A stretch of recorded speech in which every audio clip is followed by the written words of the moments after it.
I denne videoen skal jeg forklare deg litt om hvordan du skal lese kart laget for inneorientering. Man skulle tro at det å orientere inne skulle være en svært triviell sak, men i løpet av videoen så skal vi se at dette ikke nødvendigvis er tilfellet. Vi skal også se på forskjellige symboler og hva de betyr, slik at du er litt bedre forberedt når du skal delta på ditt første inneløp. På skjermen her ser du et utsnitt av et kart laget for inneorientering. Her har det meste av vanlig inventar fått egne symboler og farger, slik at det kan være mulig for deg å tolke kartet selv om du beveger deg. Det vil si, om du skulle finne på å løpe, som kjent rister det litt når man løper, så tydelige symboler er en stor fordel. La oss starte med det viktigste, nemlig der du får lov til å løpe. Løpbart gulv vises som lysebrunt. Andre farger kan indikere ikke løpbart område, som for eksempel mørk grå eller hvit.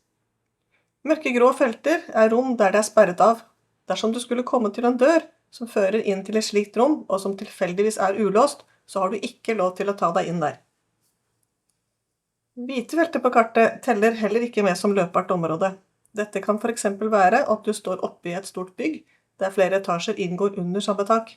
Men i den etasjen du befinner deg, der er det ikke noe gulv. Altså, kanskje du kan se ned til en etasje lenger ned, og du kan ikke løpe på dette arealet i den etasjen der du er nå, slik som vi ser på bildet her. Bildet er tatt fra en etasje lenger opp, og du ser ned, men du kan selvsagt ikke løpe ut i løs lufta. Andre områder som kan være hvite er for eksempel under en trapp, der det er så lavt at du ikke kan stå oppreist. Det skal være rettferdig for alle som deltar, derfor er slike områder ekskludert fra kartet. Vi skal nå se på hvordan ulike farger representerer ulike typer møbler på kartet. Eksempelvis har vi symbol for bord eller pult, som er en lysegrønn farge. Det er selvsagt ikke lov å krysse et bord, hverken over eller under. Vanlige folk krabber da normalt ikke over eller under bord. En behagelig sofa, eller en lenestol, benk eller noe til å sitte på, er tegnet med en dyp flaskegrønn farge. Legg merke til at vi ikke tegner løse stoler, for eksempel kontorstoler som står foran en pult. I et klasserom tegner vi derfor kun bordene eller pultene, og ikke stolene. Om vi tar med sittemøbler, så er dette sånne som man normalt ikke flytter på, for eksempel en sofa. Det er selvsagt heller ikke lov å krysse en sofa. Generelt kan vi si at man ikke får lov til å krysse møbler, ferdig snakka. Hyller og skap, det vil si noe å putte ting inn i, tegnes med lysegrått. Noen ganger kan det være vanskelig for karttegneren å avgjøre om et møbel er en hylle eller et bord. Det er vel egentlig ikke så viktig, så lenge du som løper ser at det er noe der, og dermed skjønner at du må løpe rundt. Både bord, sofaer og hyller kan framstå som hindringer i en løype, altså noe du må løpe rundt. Så vil vanskelighetsgraden på løypa avgjøre hvor langt du da må løpe rundt for å komme til neste post. Av en eller annen grunn har toaletter og så videre fått bli med på innekart. Det er vel forståelig at en vask eller et toalett er med, siden det er litt størrelse på dem. Men i denne sammenhengen er nok en dusj vesentlig oppgradert i forhold til sin egentlige størrelse. Ser vi på kartutsnittet fra begynnelsen, så ser vi at det også er noen andre symboler det kan være lurt å nevne før vi går videre. Grå, litt store prikker, viser et område som er rotete. Et slikt område kan også være for eksempel et klasserom, men noen steder opplever vi at rommene stadig ommøbleres. Det vil derfor være lite hensiktsmessig å tegne alle pultene, for de kommer nest sannsynligvis til å stå annerledes om et par dager. Da kan vi si at området er generelt rotete. Dersom det er svært rotete, slik at dette går kraftig utover framkommeligheten, vises dette på kartet med tette, grå, store prikker, som her. Og så må vi ikke glemme noe av det viktigste på et innekart, nemlig vegger og dører. Dører som kan passeres vises som en åpning i veggen. Dersom døren er en slik som lukker seg selv, hvilket betyr at du også må åpne den, det vises som en blå strek over åpningen.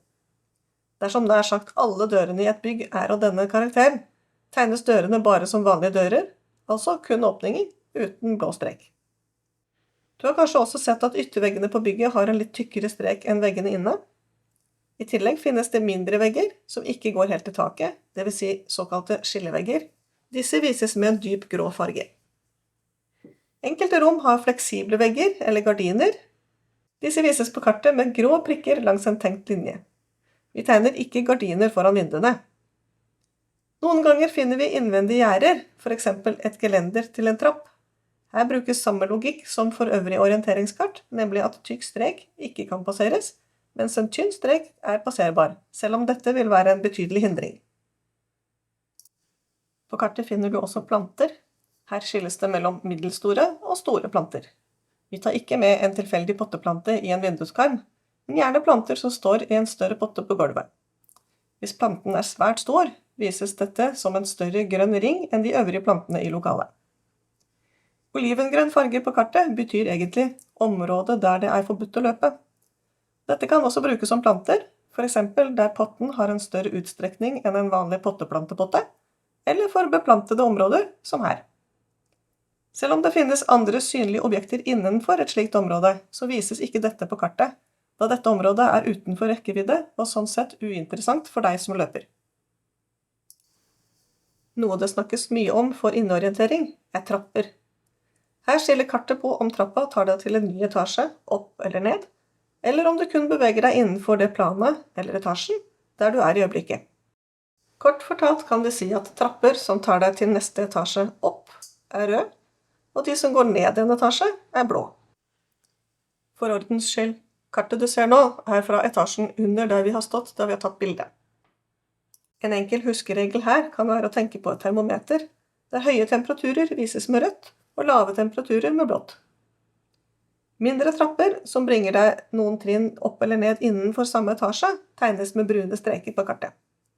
Her kan vi legge til at de brune strekene ikke tegnes for hvert eneste trinn, men bare som et generelt symbol som viser utstrekningen av trappa. Dersom det kun er noen svært få trinn i trappa, kan det være at alle trinnene er tegnet. Så har vi andre varianter av trapper, og da tenker vi først og fremst på ramper. For ramper brukes også fargene rødt og blått, hvis de går til en ny etasje da. Men her er fargene litt lysere enn for de ordinære trappene.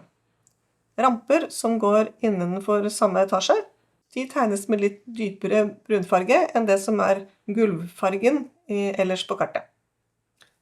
Og så, før vi slipper trappene helt, så kan vi legge til at det også er et eget symbol for rulletrapper. Disse er mørkere enn for de ordinære trappene. For rulletrappene har vi i tillegg en pil som viser fartsretningen. Tenk deg at du står nederst i et sett med rulletrapper, der begge fysisk går opp, men den ene ruller ned mot deg. Da blir det veldig tungt å løpe der, og dette kan være et dårlig veivalg dersom du ikke er veldig sprekk.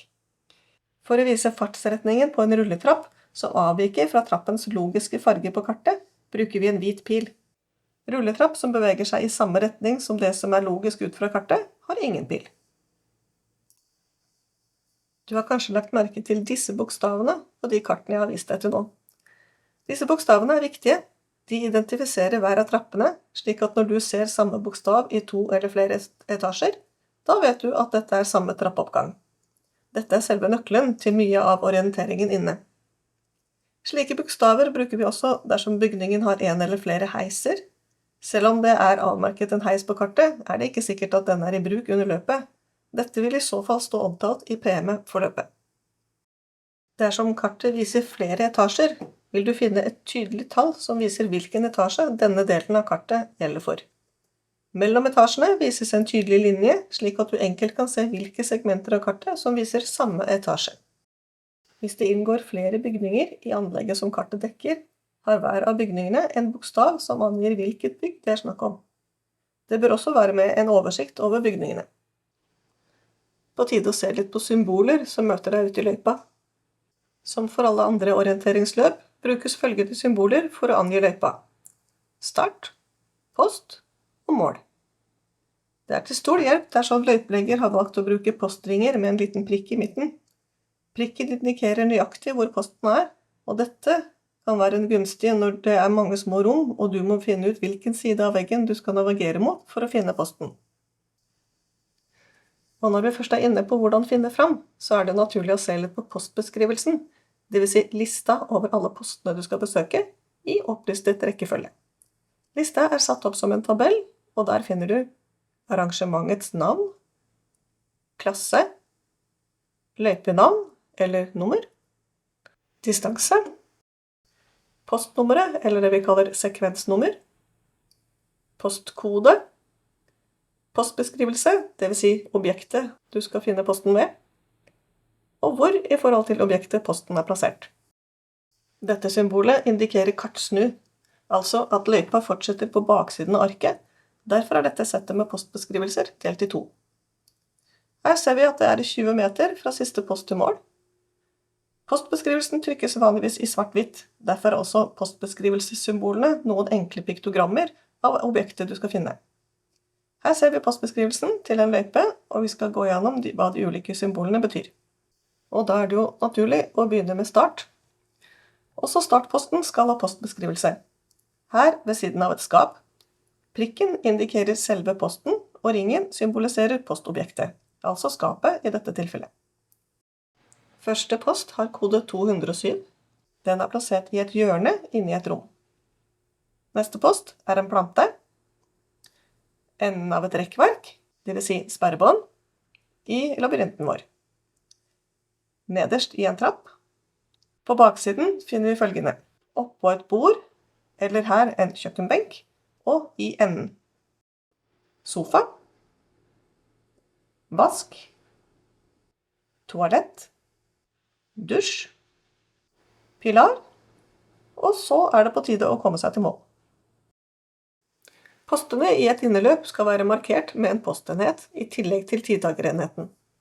Selv om tidtagerenheten har påtrykt dekor som minner om en tradisjonell orienteringspost, så er ikke dette tilstrekkelig som postmarkør. En enkel postmarkør kan være en kjegle eller en bøtte stilt opp ned. Her er det vanlig å dekorere bøtta som en orienteringspost, eller det vi til daglig kaller en skjerm.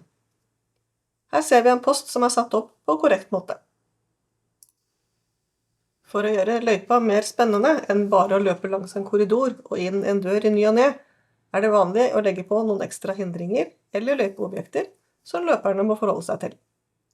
Dette kan være sperringer, ensrettet løpsretning, obligatoriske krysninger, obligatoriske diagonale krysninger, obligatoriske diagonale enveiskrysninger, eller en blanding av disse. Vi skal se på hva dette betyr. Ensrettet løpsretning er angitt med en eller flere oransje piler på kartet. Disse kan enten være trykt på en plakat som står i løpstraseen, eller mer vanlig, teipet på gulvet. Noen ganger er det lagt inn en obligatorisk krysning. Dette betyr at du som løper ikke kan velge å svinge til siden, men må løpe rett over krysningspunktet. Det er også mulig å støte på obligatoriske diagonale krysninger, som vist med denne pila. Her finnes det 2 varianter, der den nederste faktisk er enveisrettet. Siden dette ikke er innlysende for alle, er det nok lurt om arrangøren også legger på en pil for ensrettet løpsretning i tillegg. Da er det ingen tvil.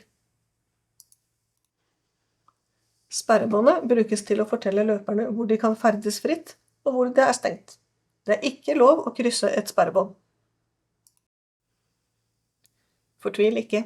Slike ekstra sperringer er ikke noe du møter i særlig grad i en løype for ferskinger. Men dess mer avansert løypa er, dess flere slike ekstra utfordringer må du regne med å møte. Her er et eksempel fra en løype hvor vi ser at løypa går med løpsretningen. Pilene på gulvet får derfor ingen betydning. I dette eksempelet ser vi hvordan løypelegger kan gjøre et trivielt strekk stadig mer komplisert ved å legge til noen krysninger og litt sperrebånd. Takk for at du henger med.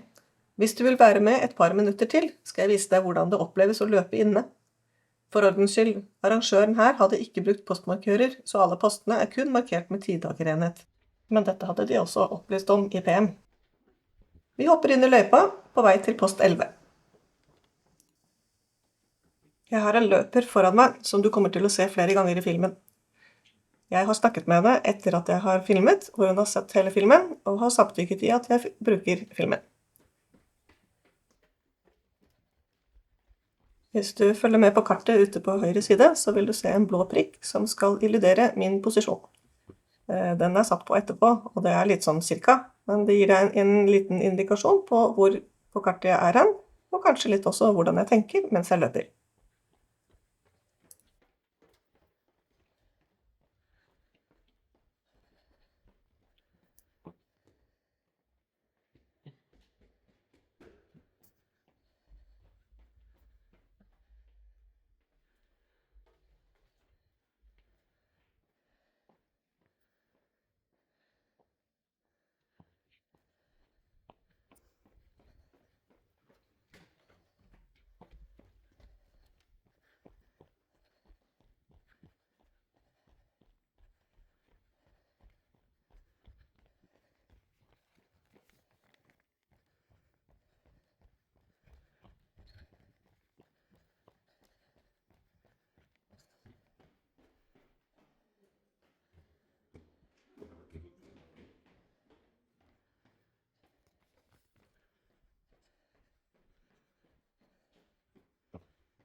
Da har du brukt 17 minutter på å lære deg litt om inneorientering og hvordan du finner fram. Jeg håper dette vil være nyttig for deg når du skal delta på inneløp. Lykke til!